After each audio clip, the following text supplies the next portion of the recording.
Hi, I am the Will Stahl, and this is part 4 of how I built my own personal track spikes from the ground up. Now, I just want to remind you about why I'm doing this project. Now, the first reason is just because it's cool. I love track spikes, they're just so cool. You know, they're light, they make you faster. But the real reason is because I want a pair of spikes in the style of Altra. And this is because I've been running an Altra for a while now, and I've gotten really used to their much more comfortable foot-shaped toe box. And it turns out there are no track spikes like that. Altra hasn't made track spikes. There are no track spikes that let your toes spread out. And so I find racing in regular old spikes is just really uncomfortable. So I'm making these spikes for myself because I want some spikes that are more comfortable to run in. But as for this episode, it's all about the midsole cushioning of the shoe. The thin layer of foam between your foot and the ground that gives you some protection and padding.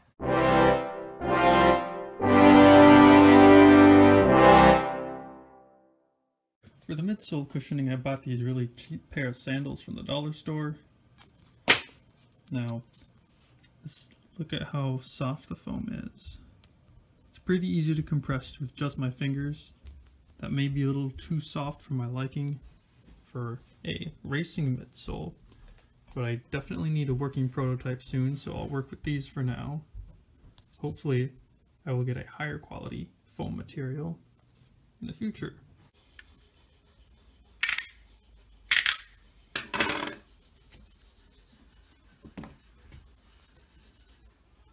Now that the midsole is glued on, let's see how much this all weighs. 2 ounces. Now that's not a great representation of how much it will weigh in the end. It doesn't have the spike plate, so let's add that. It doesn't have any of the metal nuts for the spikes, so let's add some of those. And the things I don't have here, it doesn't have a tongue. It doesn't have laces. Maybe I'd add some padding in the heel collar or some soft material. Doesn't have that. Although this is still a remarkable weight. Let's compare it. Let's compare it to a premium track spike. So this is 3.4 ounces for this one. That's a very solid weight.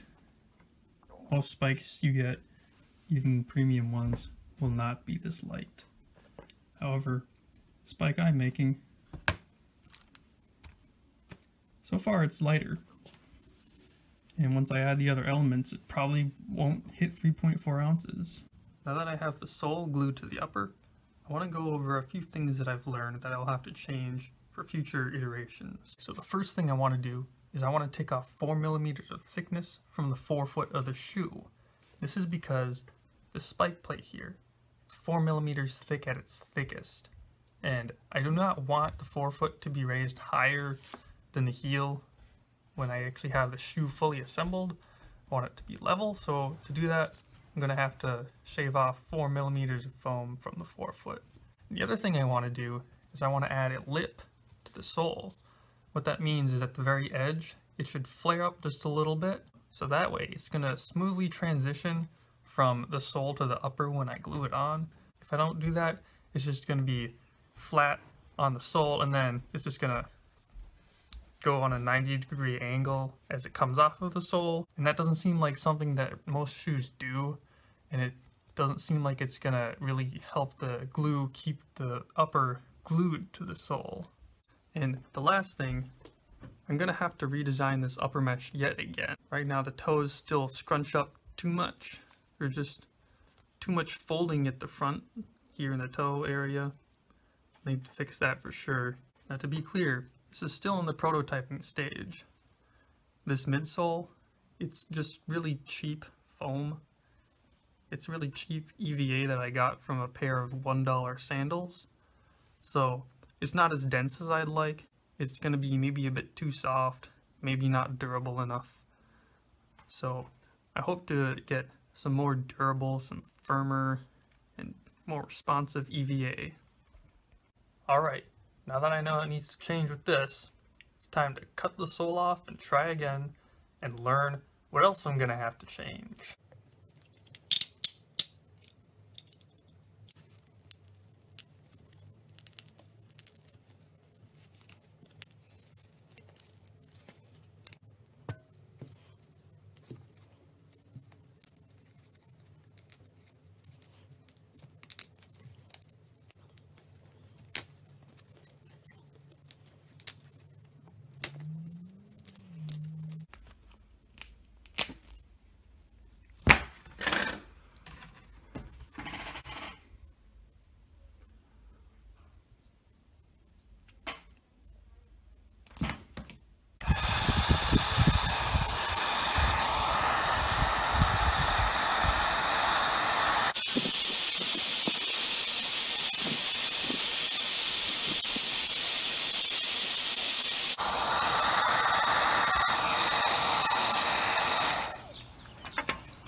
I'm going to explain what I meant in more detail when I was talking about giving the sole a lip. Another good word for that would be a flare. As you can see, it flares up at the edge, so the edges are higher than the center of the sole. And the reason for this is to give a smoother transition from the sole to the upper.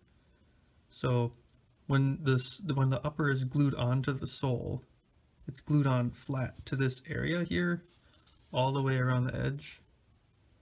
And then when it comes off the upper, if there were no flare, it would come off at a 90-degree angle, and that's just not smooth. So now it's coming off at less of an angle for a smoother transition, and hopefully stronger adhesion with the glue.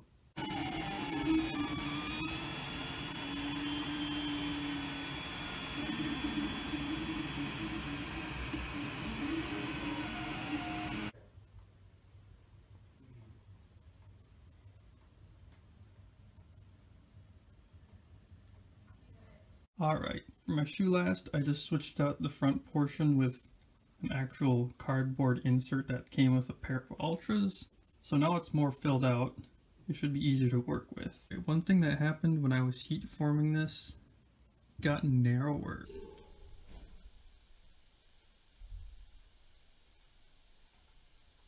I'm gonna have to fix that. I'm gonna heat it again and just try to stretch it out or something. So it appears I can't actually fix this. It's stuck as narrow as it is. I wouldn't be able to make it wide enough unless I flattened it back out. Upon further review, it turns out I need to change the shape of the lip or flare. So the issue is the lip extends too far into the center of the sole, and looking at pictures of other spikes online, it looks like the sole is just completely flat except at the very, very edge. It seems that the lip only takes up maybe a couple millimeters at the edge of the shoe. If I do it like that, then it's just going to make it easier to assemble the whole thing with the upper and the spike plate, because I discovered that it would be pretty difficult to assemble the spike plate onto this while also gluing it onto the upper, just because of how forming the lip would change the shape of the bottom.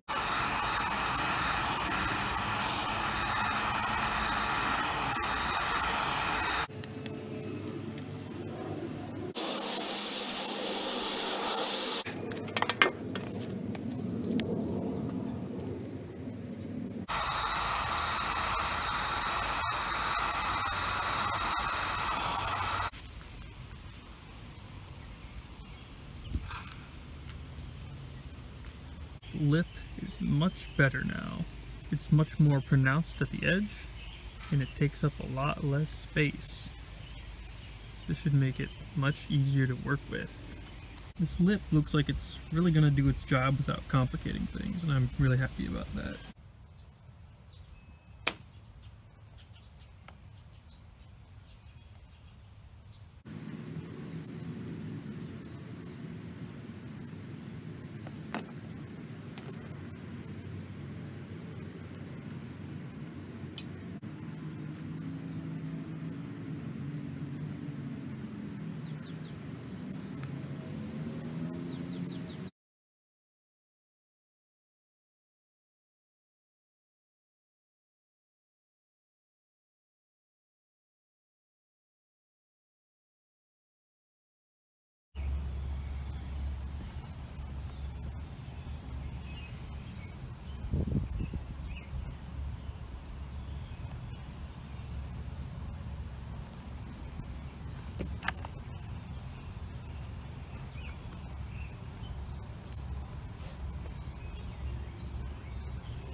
me be clear, what I just glued together, it's not going to be a wearable prototype because the sole still isn't the right shape. It's just not quite big enough. I'm going to have to cut out a bigger sole next time around. And there are some things I want to change about the upper of the shoe still. So because the glue that I just used is going to take at least 24 hours to set, that's going to be it for this video. If you want to see how this project turns out, go ahead and subscribe so you don't miss future episodes. I'm really excited about this and I want to share it with a lot of people. So until then, stop wearing elf shoes.